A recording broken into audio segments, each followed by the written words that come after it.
नमस्कार दोस्तों। आज की कहानी है बहू तुम कमाती जाओ, मैं तेरी ननद पर लुटाती जाऊं। जैसे ही शिवानी ऑफिस से घर पहुंची, घर का नजारा देखकर उसके कदम ठिठक गए। पूरे घर में मानो भूचाल आ गया हो। सारा सामान जमीन पर बिखरा पड़ा था, अलमारियां उल्टी थी, फाइलें फर्श पर गिरी पड़ी थी।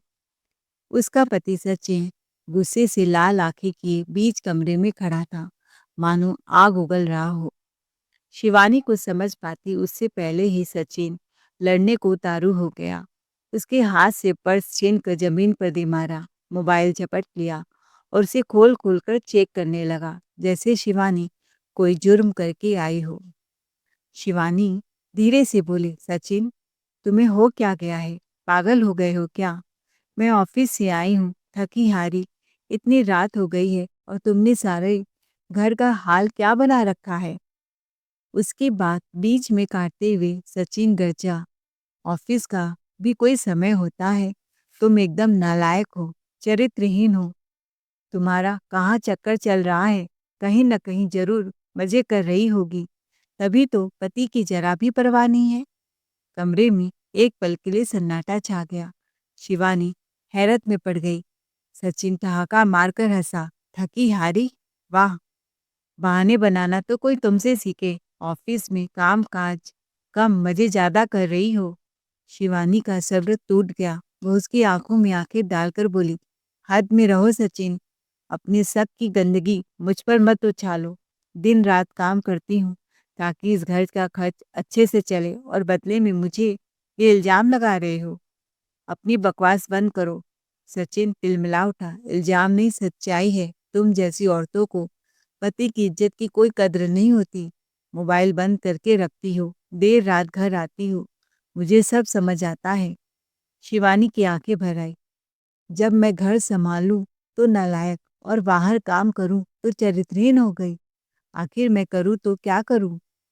सचिन गुस्से में पास आकर दहाड़ा, ज्यादा जुबान मत चलाओ।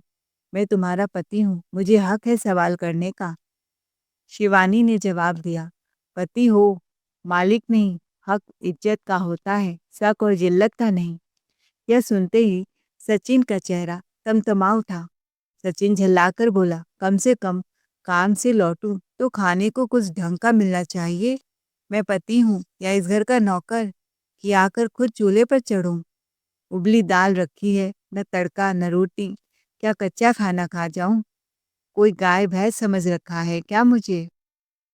मेरी दोस्त की पत्नियों को देखो, पति की सेवा में दिन रात एक कर देती हैं, 56 भोग परोसती हैं, और तुम? मेरे नसीब में बस नाम का खाना और ढेरों बहाने आए हैं। शिवानी का धैर्य जवाब दे चुका था। वह तेज आवाज में बोली, जिम्मेदारी की बात कर रहे हो सचिन? देखो, जैसे तुम काम करते हो वैसे ही मैं भी करती हूँ।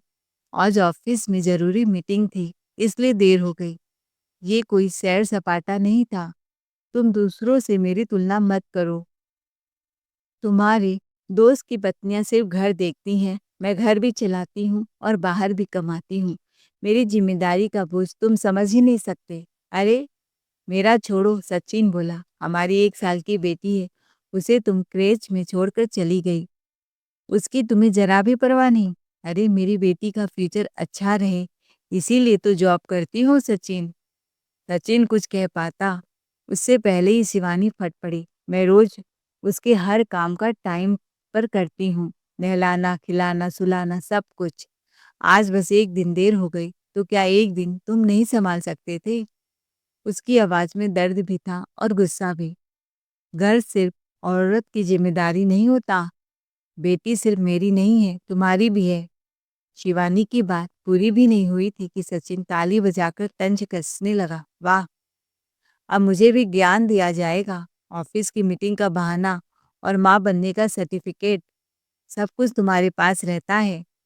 तुम्हें लगता है 1 साल की बच्ची मेरे बस की बात है? मर्द हूं मैं, ये झूले बोतले रोना धोना मेरे लिए नहीं है।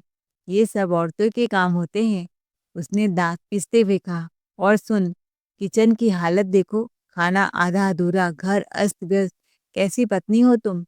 अपनी ड्यूटी कैसे निभाती हो? शिवानी बिना एक शब्द कहे चुपचाप किचन में चली गई। सबसे पहले उसने दूध की बोतल उठाई, अपनी छोटी सी बेटी को गोद में लिया और प्यार से दूध पिलाने लगी। दूध पीते पीते बच्ची उसकी छाती से लगकर सो गई। शिवानी उसे धीरे से सुलाकर फिर काम में लग गई। हर दिन की तरह वो अपनी 1 साल की बेटी को मजबूरी में क्रैच में छोड़कर जाती थी, क्योंकि घर में उसका पति सचिन ना कभी मदद करता, ना कभी सहारा बनता, बस हर वक्त ताने, शक और जिल्लत देता। प्यार तो कब का मर चुका था इस रिश्ते में। शिवानी अब सिर्फ बेटी की वजह से इस आदमी को बर्दाश्त कर रही थी। बड़बड़ाते हुए उसने दाल गरम की, रोटी सेकी, फ्रिज खोला तो सब्जी का नामो निशान नहीं। आखिरकार चुपचाप सलाद काट दिया। जैसे ही थाली टेबल पर रखी, सचिन का पारा चढ़ गया। वाह! वह ताने से बोला, दिन भर बाहर घूमो, रात को ये रूखा सूखा दाल रोटी और सलाद पकड़ा दो, सब्जी तक नहीं बनाई गई तुमसे, यही है तुम्हारी पत्नीगिरी? शिवानी ने थकी हुई आवाज में कहा, जब तुम जल्दी आ गए थे तो एक सब्जी नहीं ला सकते थे क्या? आज देर हो गई है, जो बना है वही खा लो।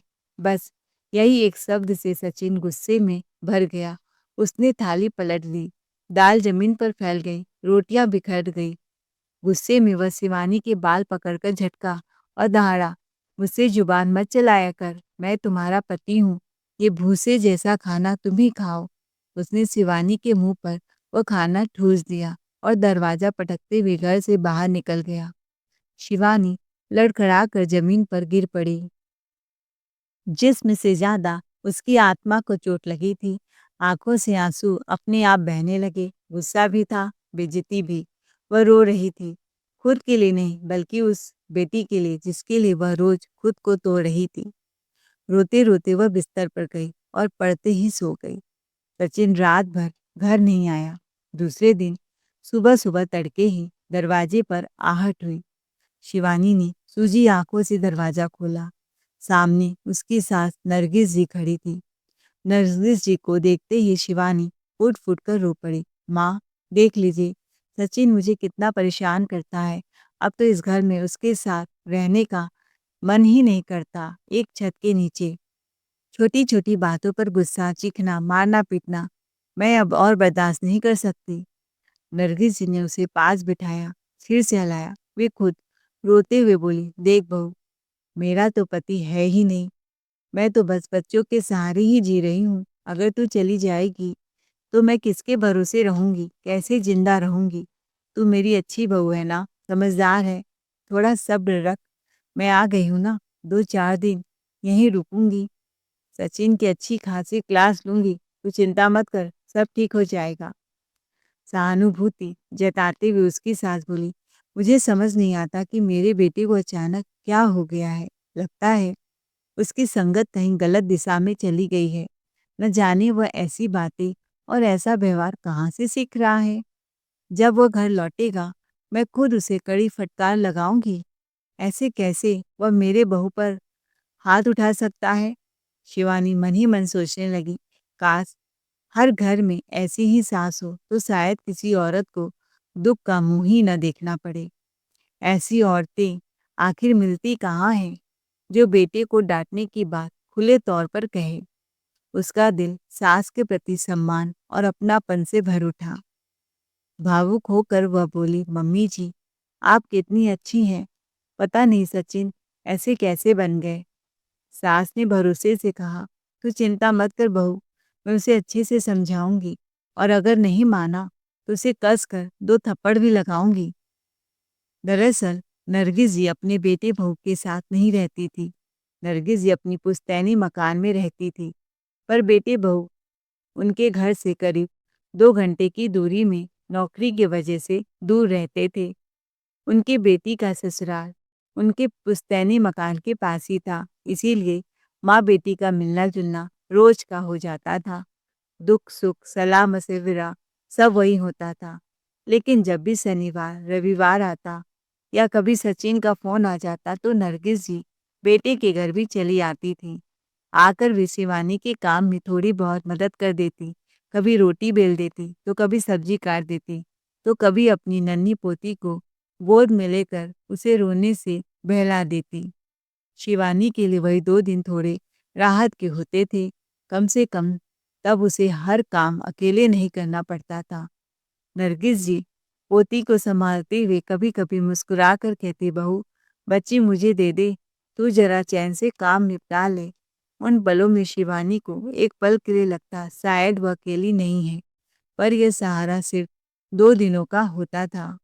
सोमवार आते ही नरगिस जी फिर अपने घर चली जाती और शिवानी उस घर में फिर अकेली रह जाती। शिवानी चाहती थी कि उसकी सास नरगिस जी हमेशा उसी के साथ रहें। कम से कम तब घर में एक समझने वाला इंसान तो होगा। पर नरगिस जी का दिल अपने पुश्तैनी मकान से लगा हुआ था। वह घर सिर्फ ईंट पत्थर का नहीं, वह उनकी पति की यादें थीं। वही उनका सहारा था। इसीलिए वे हर बार बस इतना कहती, बीच-बीच में आ जाया करूँगी बहू, उस घर को छोड़ना मुझसे नहीं होगा।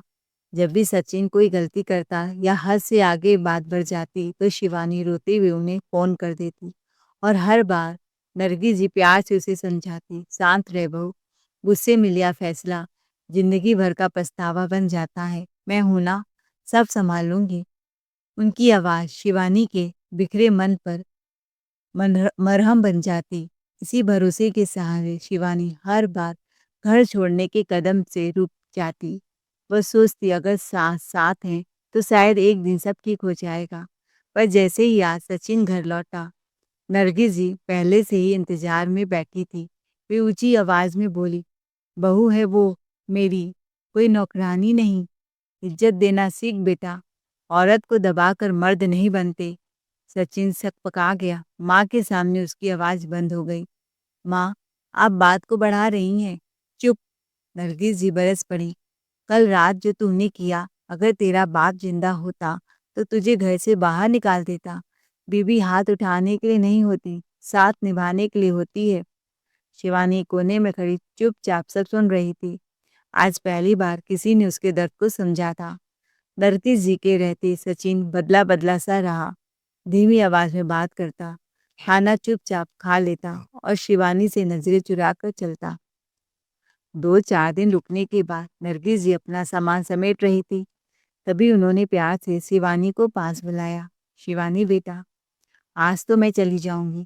फिर एक पल रुक कर बोली, क्या तुम मेरी थोड़ी मदद कर सकती हो? शिवानी चौंक गई। मम्मी जी, कैसी मदद? नरगिस जी ने गहरी सांस ली। देखो बहू, पुश्तैनी मकान है, काफ़ी पुराना हो गया है, दीवारें भी जर्जर हो रही हैं। अगर हो सके तो 1 लाख रुपए मुझे उधार दे दो, थोड़ी मरम्मत करवा लूँगी।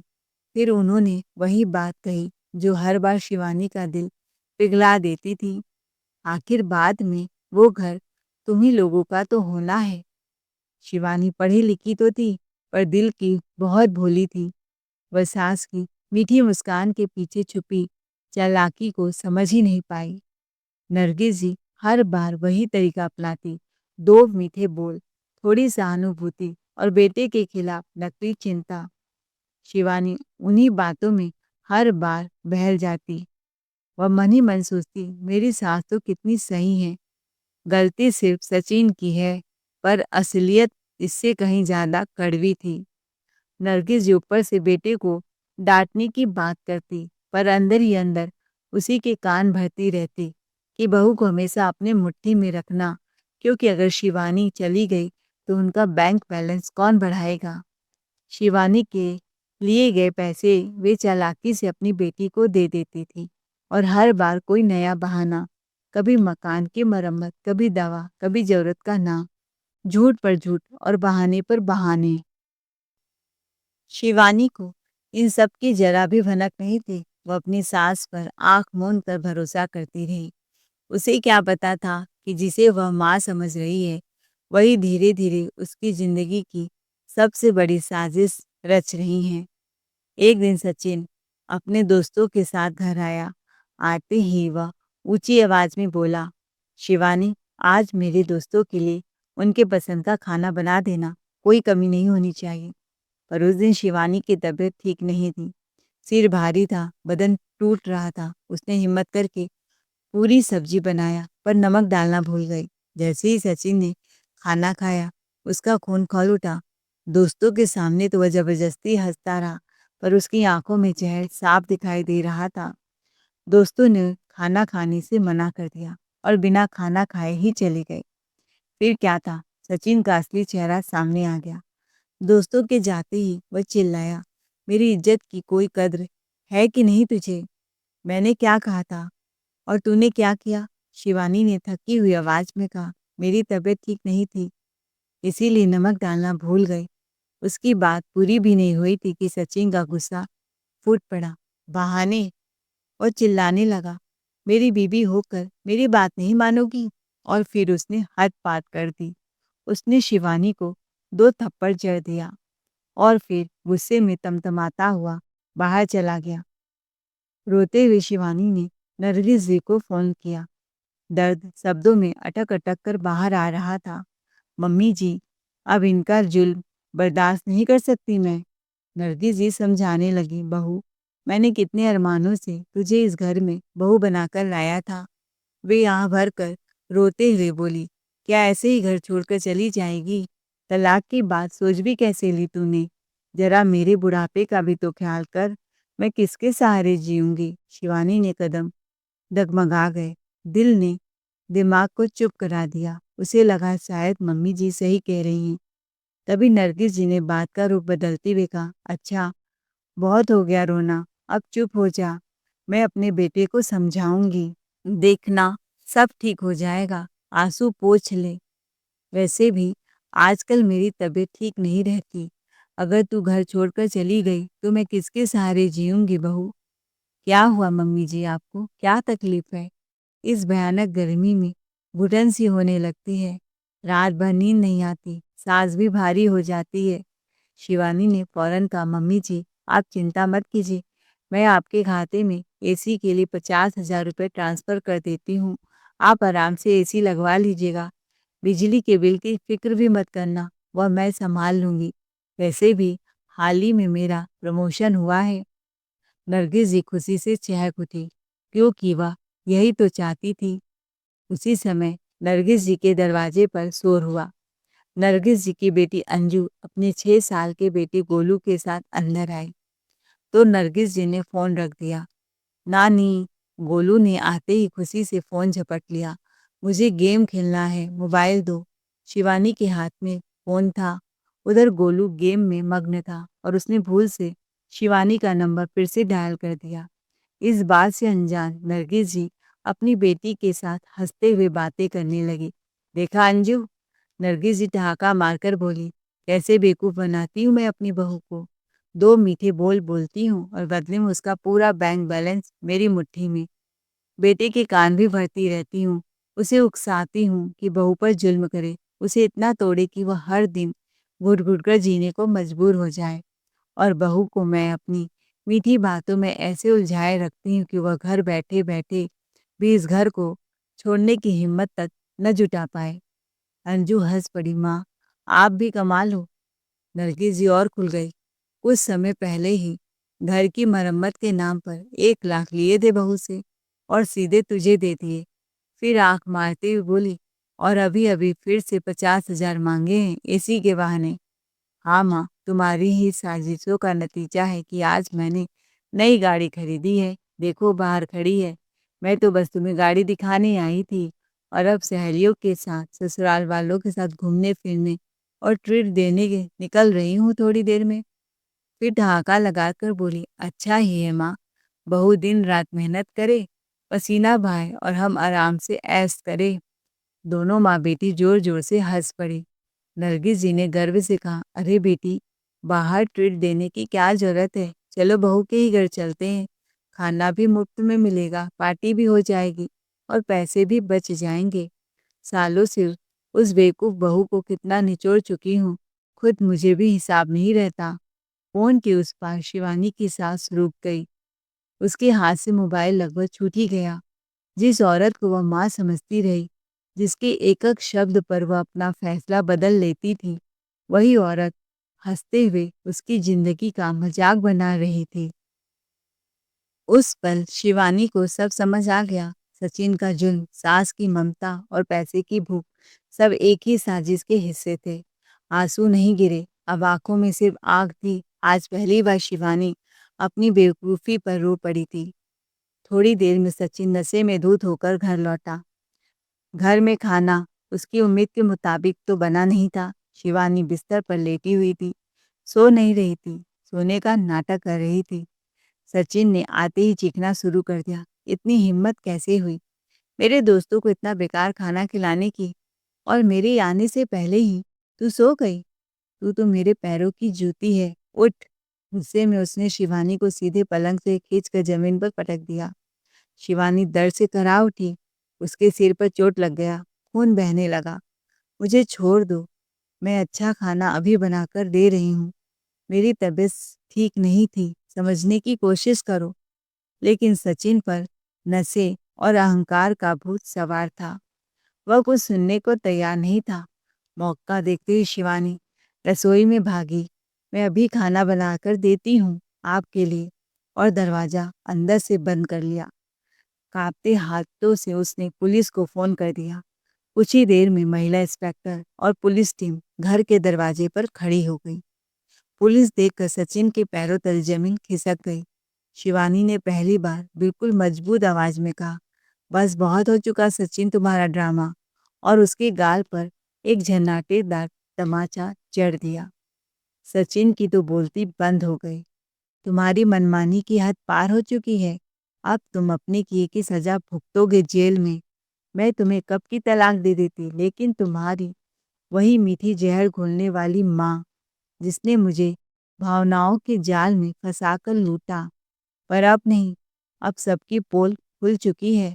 उसी समय नरगिस जी का फोन भी आ गया। शिवानी ने जानबूझकर फोन स्पीकर पर उठाया और मीठी आवाज में बोली, हाँ मम्मी जी, क्या हुआ? उधर से आवाज आई, बेटा, मेरी बेटी ने नई गाड़ी ली है, उसकी सहेलियां और ससुराल वाले भी आएंगे। तुम सबके लिए अच्छे से खाना पीना बना देना। मैं भी आ रही हूँ, बच्ची संभाल लूंगी।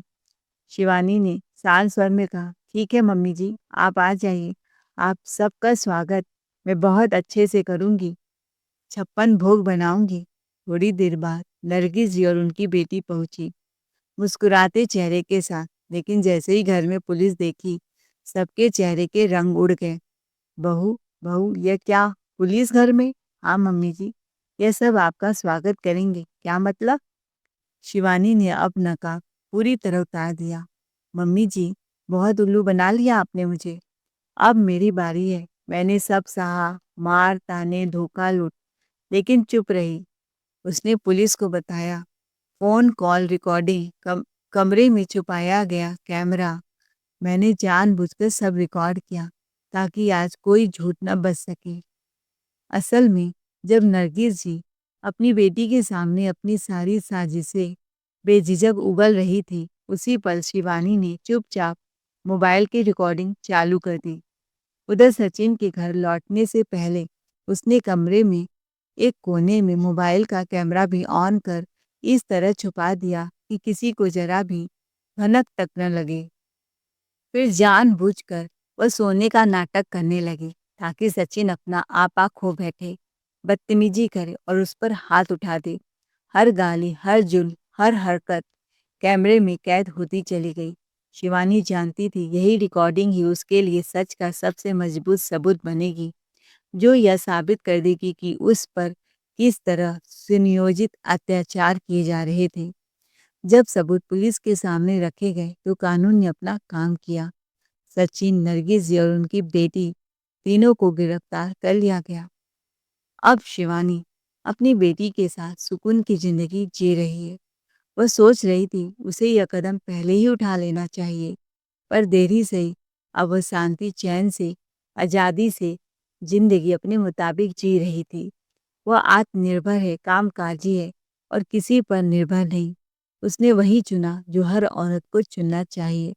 दोस्तों, मीठे शब्दों के पीछे छुपी साजिश को समय रहते पहचानना जरूरी है। अत्याचार चाहे पति करे या सास, उसे सहना मजबूरी नहीं, बल्कि चुप रहना अपराध को बढ़ावा देना है। हर औरत को आत्मनिर्भर बनना चाहिए, अपने अधिकारों के लिए आवाज उठानी चाहिए और जुल्म के खिलाफ सबूत के साथ खड़े होने का साहस रखना चाहिए। आपको हमारी आज